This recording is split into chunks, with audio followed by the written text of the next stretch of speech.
Hi, my name is Courtney Overton. I'm the owner and founder of Speech of Cake Incorporated, and we're located in Alexandria, Virginia. So I got a couple of requests about the R sound and how I teach the R sound to students with that particular difficulty. So I just wanted to first start out by talking about the R sound because it's so complicated.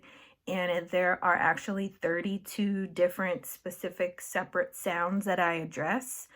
So I typically start off with the R blends, and that includes PR, BR, TR, DR, FR, C or KR, GR, and those are the two-letter R blends. And then I move on to the three-letter R blends, which are a little bit more complicated, and those include SHR, STR, SPR, and THR. So in total, there are 11 R blends that I teach specifically. And I typically teach those separately, so I will only address one of those per week. So for instance, for PR, we may practice words like prize, and we will only practice PR words during that 1 hour session. And we'll start with just at the sound level first, and then moving up to the phrase level, the sound level, then the word level, then the phrase level, and then we go on to the sentence level. So sound, word, phrase, sentence. And typically when you're teaching the R blends, those are a little bit easier because they're attached to a consonant that the student already knows how to say.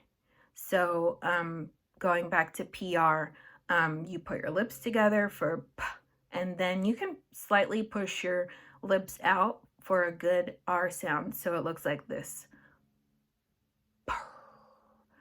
Prize.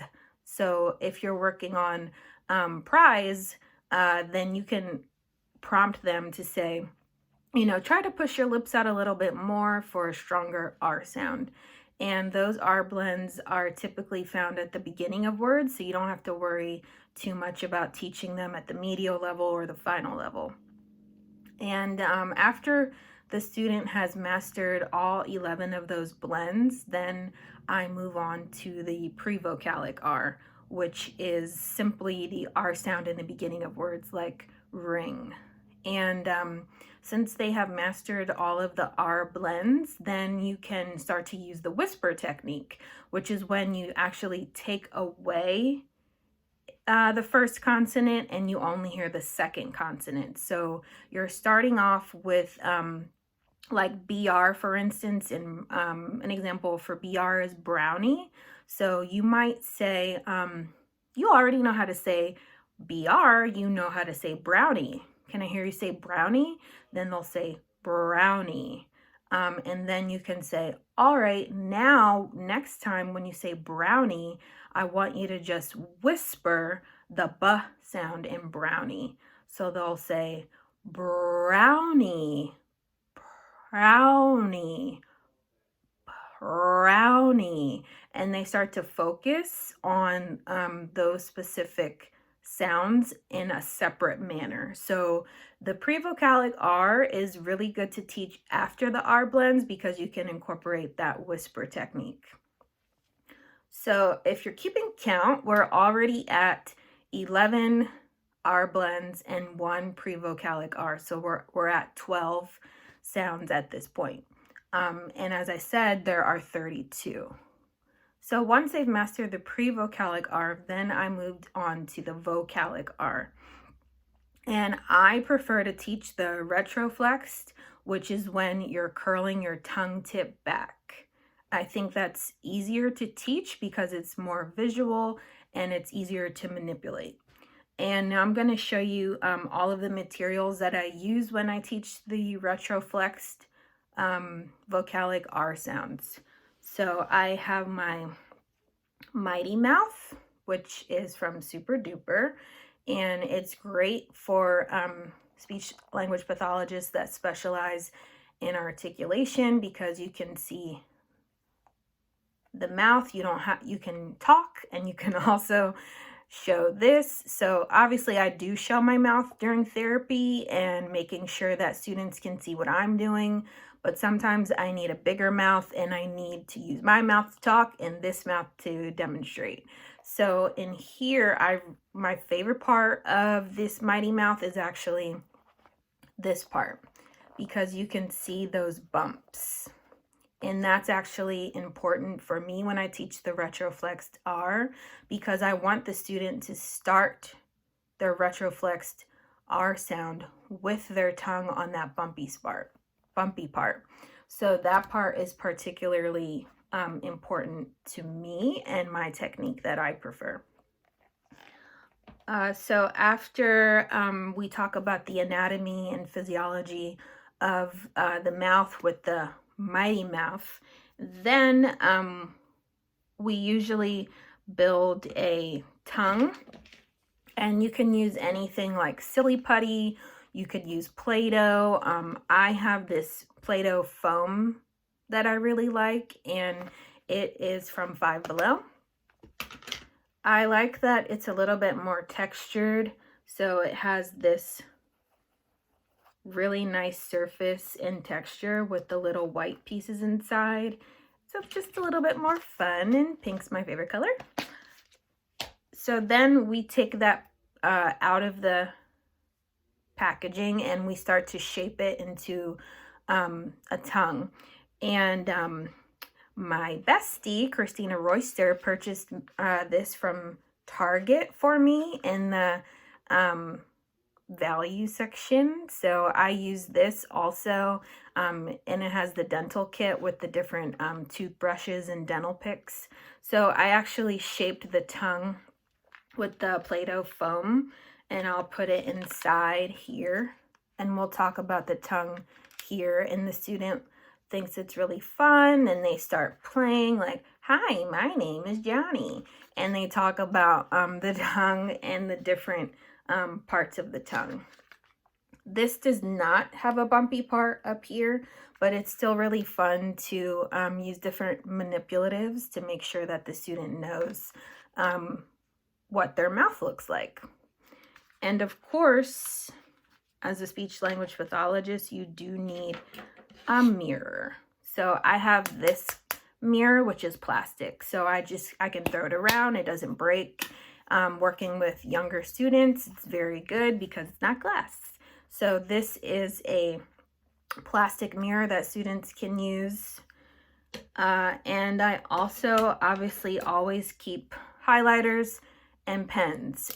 In this instance, the pens, I'm going to be using those to take all types of data, but typically when I do the Vocalic R assessment, I want to hear the Vocalic R in all three positions, and I want to hear if the student can say any of the sounds. So they may be able to say the AR sound in the beginning of the word, but they may not be able to say it at the end of the word. So if they can say AR in one of those three positions, then I know that that is a good place to get started for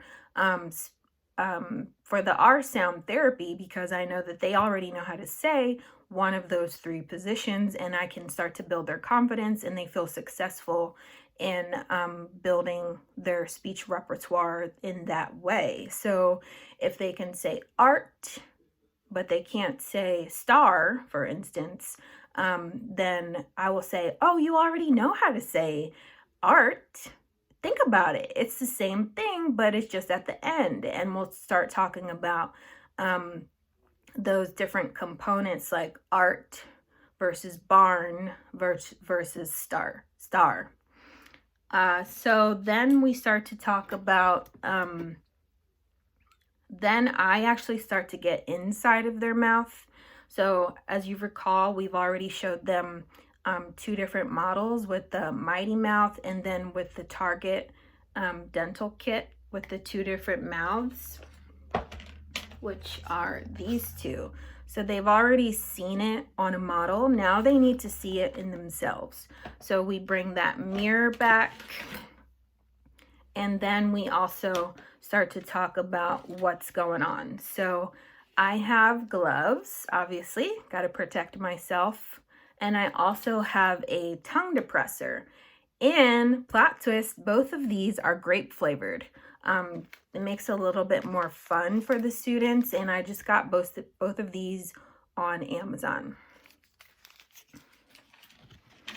So I put my gloves on, and then I get my tongue depressor, and I start to talk about like the different parts. So I say, you know, on this model, we talked about the teeth in the back and how they're bigger and wider than the teeth in the front. And we start to talk about the tongue and what you can do with your tongue.